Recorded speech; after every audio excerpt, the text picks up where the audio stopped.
ராஜீவ் கொலையில் குற்றம் சாட்டப்பட்டவர்கள் தொடர்பான உச்சநீதிமன்றத்தின் தீர்ப்பை தாம் விமர்சித்ததாக அதிமுகவினர் திருத்து கூறுகின்றனர் என புதுச்சேரி முதலமைச்சர் நாராயணசாமி தெரிவித்துள்ளார். புதுச்சேரியில் செய்தியாளர்களிடம் பேசிய முதலமைச்சர் நாராயணசாமி, கடந்த 5 ஆண்டுகளில் காரைக்கால் துறைமுகம் மூலம் மத்திய அரசுக்கு 2100 கோடி வருவாய் கிடைத்துள்ளதாகவும், ஆனால் புதுச்சேரிக்கு மிக குறைந்த அளவே கிடைத்திருப்பதாகவும் தெரிவித்தார். இதனால் புதுச்சேரியில் வருவாய் இழப்பு ஏற்பட்டுள்ளதாக தெரிவித்த நாராயணசாமி, மத்திய நிதி கமிஷனில் புதுச்சேரியை சேர்த்து வருவாய் இழப்பை சரி செய்ய மத்திய அரசு நடவடிக்கை எடுக்க வேண்டும் என்றார்.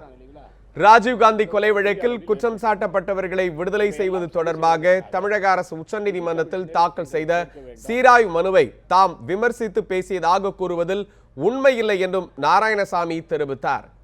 உச்சநீதிமன்றத்தின் தீர்ப்பையும் தாம் விமர்சித்து கூறியதாக அதிமுகவினர் திருத்து கூறி வருவதாகவும் அவர் குற்றம் சாட்டினார்.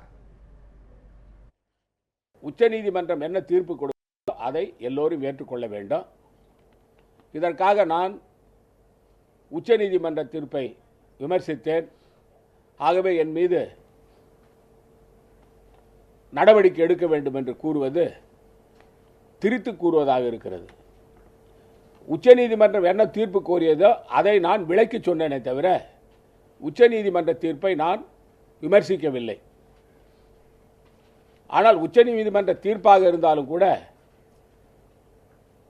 அதில் தங்களுக்கு பொருந்தாத கருத்துக்களை அது சம்பந்தமான மாற்று கருத்து சொல்வதற்கு அனைவருக்கும் சுதந்திரம் உண்டு.